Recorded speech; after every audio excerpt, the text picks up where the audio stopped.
Bom dia para quem é de bom dia, boa tarde para quem é de boa tarde, boa noite para quem é de boa noite.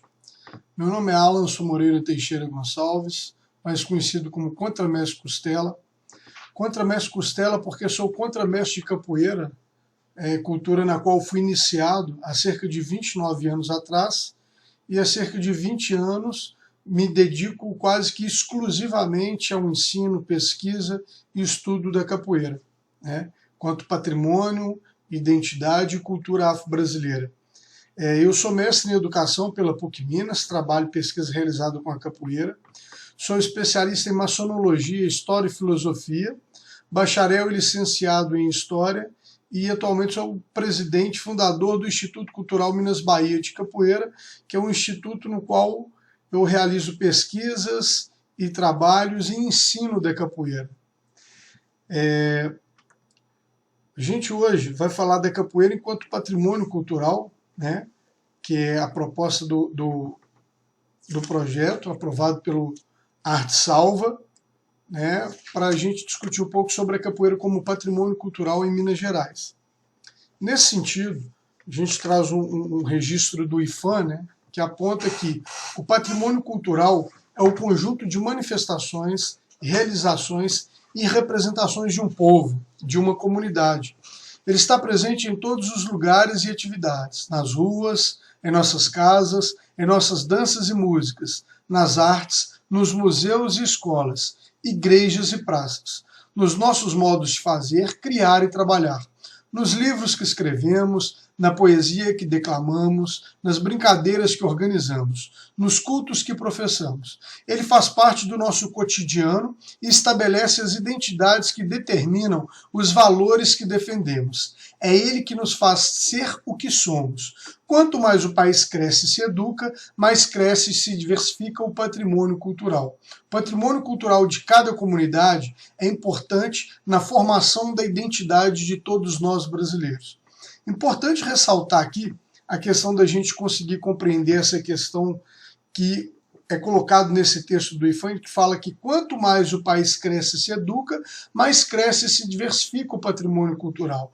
E a importância de compreender esse processo de que o país se educa não só no processo da educação formal, né, mas também da educação não formal e informal, que a gente pode acrescentar às distintas culturas existentes dentro da sociedade. E aí, a partir desse envolvimento, desse crescimento, desse entendimento da cultura de forma mais ampla, né, as pessoas começam a valorizar mais o seu patrimônio ao qual ele está inserido, as diferentes culturas na qual nós fazemos parte e temos presentes dentro da nossa sociedade.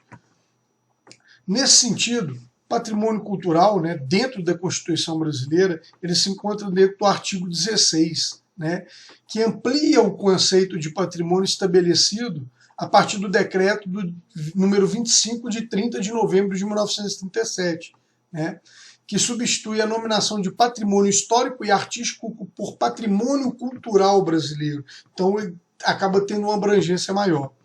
Essa alteração incorporou o conceito de referência cultural e a definição dos bens passíveis de reconhecimento, sobretudo os de caráteres imaterial, né? A Constituição estabelece ainda a parceria entre o poder público e as comunidades para promoção, proteção do patrimônio cultural brasileiro. No entanto, mantém a gestão do patrimônio e da documentação relativa aos bens sob responsabilidade da administração pública, ou seja, o poder público, o Estado, né, o IPHAN, os IEFAS, eles têm uma responsabilidade administrativa a partir da própria Constituição de preservar e salvaguardar o patrimônio imaterial brasileiro. Então, a questão da nossa cultura, do nosso patrimônio, também de uma responsabilidade do Estado e dos entes federativos. E aí, obviamente, quando a gente fala de patrimônio cultural, a gente tem os bens culturais, né? O bem natural, que são áreas de importância preservacionistas e histórica, que transmite à população sua relevância do ambiente natural para que nos lembremos de onde viemos, o que somos, fazemos e podemos nos tornar. Minas, isso é muito claro, né? A questão das nossas paisagens, das nossas montanhas, das nossas cachoeiras, dos nossos rios, a importância que está por trás desse patrimônio natural.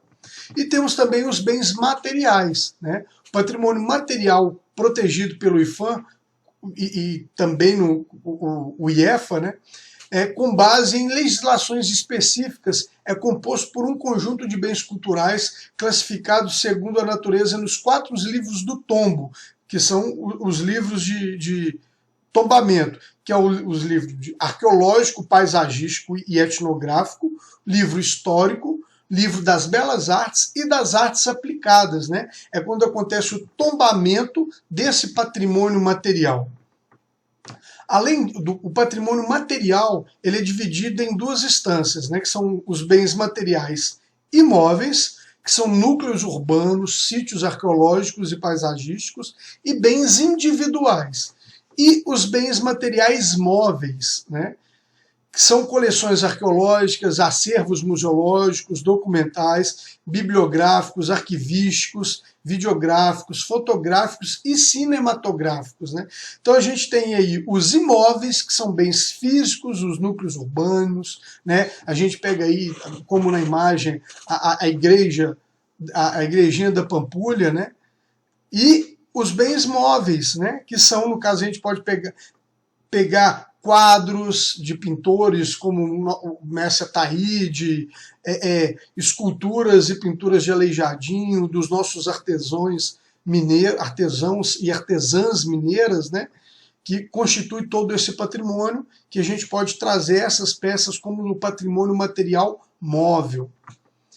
Além disso, a gente tem o patrimônio imaterial, né? O patrimônio cultural imaterial, ou intangível, também como é conhecido, compreende as expressões de vida e tradições que comunidades, grupos e indivíduos em todas as partes do mundo recebem de seus ancestrais e passam seus conhecimentos a seus descendentes. Quer dizer, um patrimônio que é transmitido de geração em geração, que guarda saberes ancestrais, seculares, milenares, né? E que são transmitidos a novas gerações. O patrimônio cultural imaterial não se constitui apenas de aspectos físicos da cultura. Há muito mais contido nas tradições, no folclore, nos saberes, nas línguas, nas festas e em diversos outros aspectos e manifestações, transmitido oral ou gestualmente, recriados coletivamente e modificados ao longo do tempo. Então a gente pode perceber que, na verdade, esse patrimônio imaterial, ele tem suas bases, os seus fundamentos, mas ele também recebe novos conceitos, ele muda com o passar do tempo, ele não é algo que fica engessado, assim podemos dizer, né? Sofrendo alterações de acordo com o local e com as novas gerações que recebem esse patrimônio e também dão novos sentidos para ele, né? E aí, no caso do patrimônio imaterial, ele não é tombado como patrimônio material, justamente pelas alterações que ele pode receber de acordo com a região, o local que ele está inserido, né? E as novas gerações dando novos sentidos para esse patrimônio. Então ele é registrado, né? O patrimônio material acaba sendo incorporado em 4 livros de registro, diferentemente dos livros do tombo, né? Então os livros de registro do patrimônio material são os livros dos saberes, que é o conhecimento e os modos de fazer, enraizados no cotidiano das comunidades e dos povos. O livro das celebrações, que incorporam os rituais e as festas que marcam a vivência coletiva do trabalho, da religiosidade, do entretenimento e de outras práticas da vida social e cotidiana. Temos também o livro das formas de expressão, são as manifestações literárias, musicais, plásticas, cênicas e lúdicas, né? Temos também o livro de registro dos lugares, que são mercados, feiras, santuários, praças e demais espaços onde se concentram e reproduzem práticas culturais e coletivas. Então é interessante que até nesse patrimônio de lugares a gente pode ter aí um bem natural que também é registrado como um lugar, porque acontecem encontros, celebrações nesse lugar. E aí, quando a gente fala da capoeira enquanto patrimônio cultural, a gente vai perceber a capoeira, né, toda a discussão que tem em torno da capoeira, quando ela é reconhecida como patrimônio, isso começa a acontecer, de certa forma, mais efetiva em 2004, né, no encontro da ONU em Genebra, na Suíça, quando o ministro Gilberto Gil, ele vai fazer uma homenagem, né? Aliás, não o Gilberto Gil está fazendo homenagem, mas a ONU está celebrando um atentado à bomba que aconteceu em Bagdá em 2003, né? E a gente teve a morte do embaixador brasileiro, o Sérgio Vieira de Mello, né? E o Gilberto Gil aproveita esse momento e leva capoeiristas de várias partes do mundo, onde é produzido um documentário chamado Capoeira, Paz no Mundo, né? E acontece uma grande roda e ele lança essa discussão da capoeira enquanto patrimônio, patrimônio cultural, por a capoeira estar presente em mais de 150 países. E capoeiristas, mestres de capoeira do Brasil e de outros países, vão para lá fazer uma homenagem e prestar essa homenagem ao embaixador brasileiro, Sérgio Vieira, que acabou morrendo no atentado anterior, com mais cerca de 23, 24 pessoas. Né? No dia 21/10/2008, a capoeira é reconhecida como Patrimônio Cultural Nacional pelo IPHAN, né? Registrado nessa data. E aí, a gente tem a capoeira incorporada em 2 livros de registros do IPHAN, que é os Livros dos Saberes e os livros da formas de expressão. Livros dos saberes que entram os saberes dos mestres de capoeira, que transmitem de geração em geração esses saberes, e a roda de capoeira no livros das formas de expressão. A capoeira a gente pode colocar que ela abrange tanto patrimônio natural e material, porque se a gente fala de natural, os próprios instrumentos, né, que são fabricados, em sua maioria, vêm da nossa natureza, né? Da nossa fauna. A cabaça, o berimbau, que é uma árvore que é colhida juvenil, principalmente a biriba, que dá em Mata Atlântica. Então a gente tem esse processo de preservação e preocupação com esse patrimônio natural. Ao mesmo tempo tem também o patrimônio material, né? Conjuntos paisagísticos e arquitetônicos, no qual praças, feiras, que a roda de capoeira acaba se manifestando e estando presente. Em 2009, é criado os grupos de trabalho pró-capoeira para poder fortalecer a discussão da capoeira, né, como patrimônio, e acontece vários encontros, né, que vai dar origem em 2010 aos encontros em Brasília, que acontece da região centro-oeste, em Recife, que acontece no Norte e Nordeste, representantes do Norte e do Nordeste, e no Rio de Janeiro, que acontece um encontro com representantes do Sul e do Sudeste, onde eu pude ter a oportunidade de estar presente com vários outros mestres de capoeira de Belo Horizonte e de Minas Gerais nesse encontro. Em 2012, começa de fato uma campanha de forma mais efetiva para o reconhecimento da capoeira como patrimônio da humanidade, né? E também em Brasília acontece a segunda reunião de avaliação dos bens registrados em Brasília, né, do patrimônio imaterial do Brasil. Mas alguns mestres de capoeira tivemos presentes nesse encontro em Brasília, e lá foi criado a RIB, né, que é uma rede de bens imateriais registrados do Brasil, do patrimônio imaterial, que está em funcionamento, em atividade. Em 2014, nós temos o reconhecimento da roda de capoeira como patrimônio da humanidade pela Unesco, aí a partir da difusão da capoeira, né, pelo mundo inteiro. E agora, em janeiro de 2021, nós tivemos um trabalho, né, que é um relatório que foi feito pela Unesco, e todos os estados que têm os mestres de capoeira participaram produzindo um relatório devido ao reconhecimento da roda de capoeira como patrimônio da humanidade. Aqui a gente participou, o coletivo da comissão, o coletivo de salvaguarda da capoeira de Minas Gerais, o qual eu também pertenço, contribuiu para isso e foi produzido um relatório. No caso da política de salvaguarda, né, que acontece aí, em 2000, os grupos de trabalho pró-capoeira foram extintos em 2012, né, devido a uma impossibilidade de proposição para um plano nacional para a capoeira, e as 27 superintendências estaduais, né, do IFAM assumiram essa responsabilidade da salvaguarda e criou as diretrizes aí para o Plano Nacional do Patrimônio Imaterial. E aí, obviamente, essas diretrizes abrangem a mobilização social e o alcance da política, né, obviamente da política pública e política para o patrimônio, a gestão participativa no processo de salvaguarda, quer dizer, o IFAM, justamente talvez com o próprio IEFA, os institutos estaduais, e os mestres e os detentores desse patrimônio em diálogo constante, né? A participação de todo mundo para que aconteça a salvaguarda de uma forma justa, construída de forma horizontal. A difusão e valorização do patrimônio material, no nosso caso da capoeira, e a produção e a reprodução do mesmo, né? de apoio a essa produção e a reprodução cultural, a continuidade do patrimônio. A capoeira como patrimônio cultural em Minas Gerais, a gente vai ter aí, que é importante, em maio, antes do registro da capoeira como patrimônio nacional, acontece na Funarte, em Belo Horizonte, o primeiro Fórum da Capoeira de BH e região metropolitana, né? É um fórum no formato de encontro, de workshop, de seminário para se debater a capoeira. Infelizmente não aconteceu outros posteriormente nesse formato, mas foi um encontro importante que tivemos representantes da Unesco, do IFAM, do IEFA, da Fundação Municipal de Cultura de Belo Horizonte, representantes do Estado, Secretaria de Educação, e cerca de mais de 300 capoeiristas tiveram nesse encontro.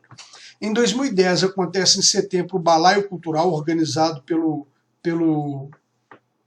IFAM, né? A gente tem em outubro o Pro Capoeira no Rio de Janeiro, que eu comentei que foram os encontros que foram representantes de Minas Gerais. Em 2011 nós vamos ter aí a criação do Conselho de Mestres de Capoeira de BH e região metropolitana. No ano de 2012 acontece o primeiro encontro de mestres de BH e região e o registro do CONCAP, que seria o Conselho de Mestres da Capoeira de Minas Gerais, com a sua primeira diretoria, né? No mesmo ano de 2012 acontece a implementação do comitê gestor da capoeira, né, da salvaguarda, e acontece também um encontro em Brasília, que é um encontro de avaliação do patrimônio imaterial, onde é fundada a RIBR, né? Em 2013 a gente tem a criação do Fórum de Capoeira de BH e região metropolitana, o FONCAP, né? E que na verdade foi sistematizado e ficou só como Fórum de Capoeira de Belo Horizonte, como ele vai ser reconhecido posteriormente no ano de 2017 que eu vou falar. Esse fórum ele precisa ser diferenciado daquele fórum do IFAM de 2008. Por que diferenciado? O fórum do IFAM, como eu falei, o objetivo era com formato de seminários, encontros, né, acontecer de tempos em tempos. Esse fórum, que é sistematizado em 2013, paralelo ao Conselho de Mestres de Capoeira, é um fórum enquanto coletivo de capoeiristas que vem promovendo reuniões de forma sistemática até hoje, né? Ele não parou aí, não teve um fim, com discussões para fortalecimento da capoeira e das políticas públicas da capoeira dentro do Estado. Em 2014 acontece o mapeamento da capoeira em Minas Gerais, no qual eu tive a oportunidade de ter sido o capoeirista pesquisador indicado pelo IFAM para compor o registro, com mais 2 mestres de capoeira, mestre Legalzinho e mestre Primo, e onde foi identificado a capoeira em 546 municípios no estado de Minas Gerais, 437 deles tendo a presença de mestres e rodas de capoeira acontecendo.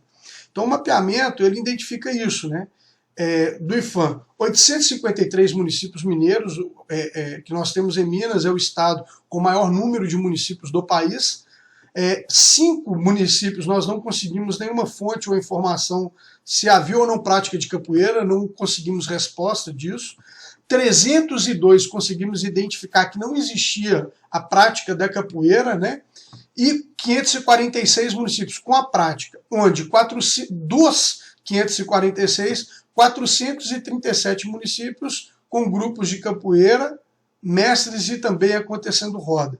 E também ressaltar que desses 546 municípios, em 109 a capoeira é praticada por meio de contratos, mestres de capoeira, contramestres, professores, instrutores contratados para poderem atuar em programas sociais, nos CRAs, na assistência social, dando um suporte a ações realizadas pelo município, né?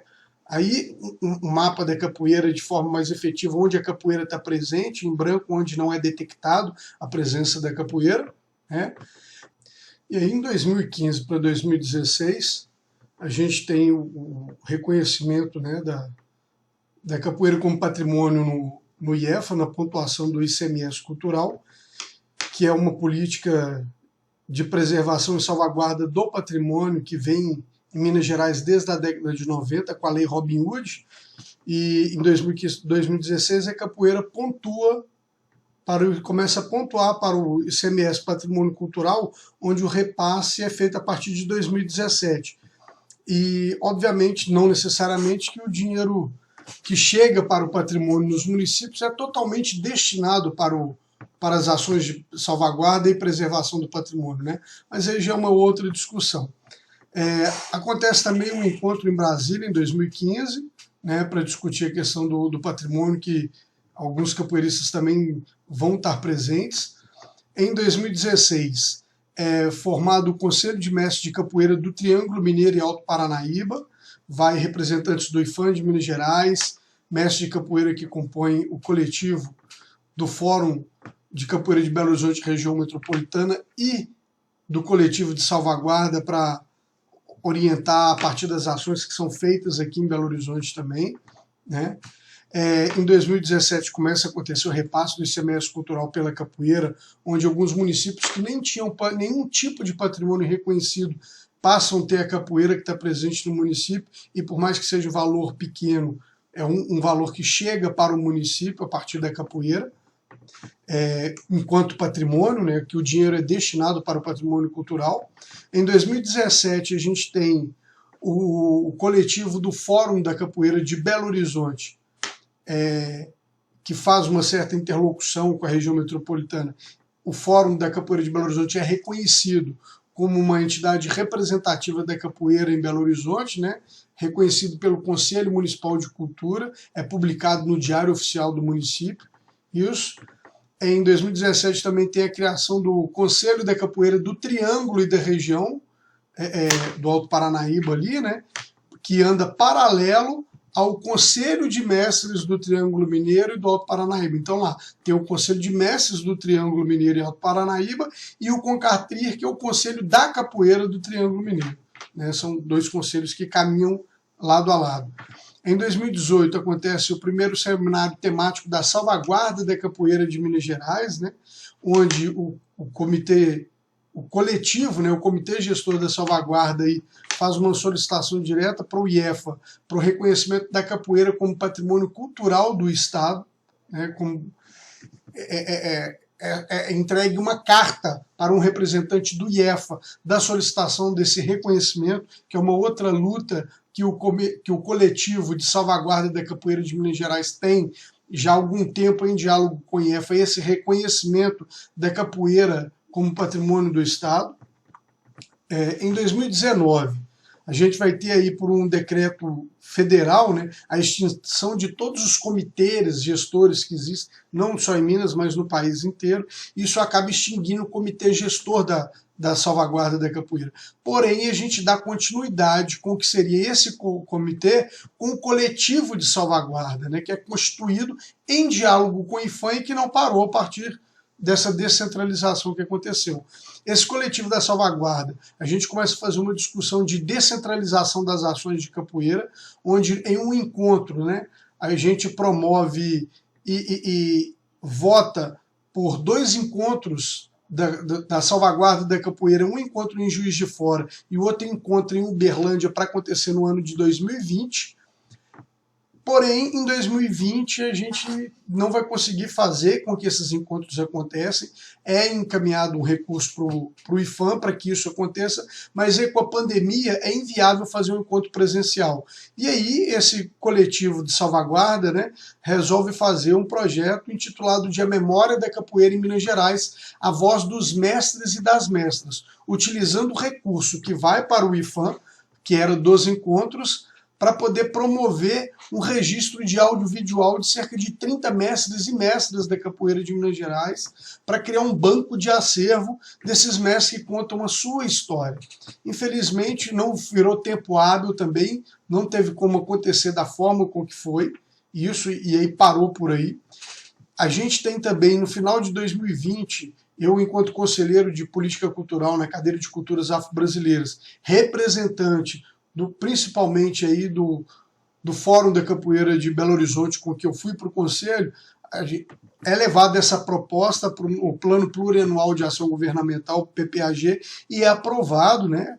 É aprovado na Comissão de Cultura, é aprovado no PPAG, é aprovado na Comissão da Assembleia da Lei Orçamentária e já está o recurso destinado para 2021, o valor de R$ 582.500 para 2 projetos de capoeira, sendo um projeto para manutenção dos espaços de capoeira, mais ou menos 10 espaços de capoeira, sendo contemplado com valor de R$ 30 mil cada um, para reforma, aquisição de instrumentos, de livros, reforma de instrumentos, reforma do espaço, ampliação do espaço, e o restante do recurso para editais para ações de fomento para a capoeira. Então está orçado, que é uma discussão para ver se consegue ser implementado em 2021. Em janeiro também desse ano de 2021, a gente vai ter aí a questão do relatório realizado para a Unesco, né, do coletivo da salvaguarda de Minas Gerais, do reconhecimento da capoeira como a roda de capoeira como patrimônio da humanidade. Então o IPHAN, o IEFA, né, a Unesco solicita ao IPHAN esse relatório que é produzido pelos coletivos da capoeira em todos os estados brasileiros. Também começa a acontecer o mapeamento da capoeira em Belo Horizonte, né, para ocorrer o reconhecimento da capoeira como patrimônio municipal de Belo Horizonte, que é uma ação que foi provocada pelo Fórum da Capoeira de Belo Horizonte. Essa ação que vem aí desde 2013, né, fazendo essas discussões. E aí a gente vai estar tendo agora a discussão de implementação do Fórum Estadual de Capoeira de Minas Gerais, né, e de mestres, para que tenha um diálogo com o coletivo da salvaguarda de Minas Gerais e com a Secretaria de Cultura, Turismo do Estado de Minas Gerais, a partir do conselheiro que está lá representando isso. Então são essas ações e todo esse processo histórico que a gente tem, que vem acontecendo da capoeira a partir dela ser reconhecida como patrimônio cultural. Finalizando, né, eu trago essa frase do Durkheim, que ele fala: de fato ela é independente das condições particulares em que os indivíduos se encontram. Eles passam e ela permanece. É a cultura que é maior do que todos nós somos, né? Então, é igual a gente fala, infelizmente com essa pandemia, a gente teve a perda de vários mestres aí, não só da capoeira, mas das culturas populares do modo geral, né? São saberes que são perdidos, né? Que não tem continuidade. Isso fica a partir de um legado, né? Mas a cultura permanece, ela continua, né? Então, é isso que eu queria trazer, essa discussão e esses apontamentos, né? Se cuidem, cuidem dos seus, fiquem em casa. Abraço.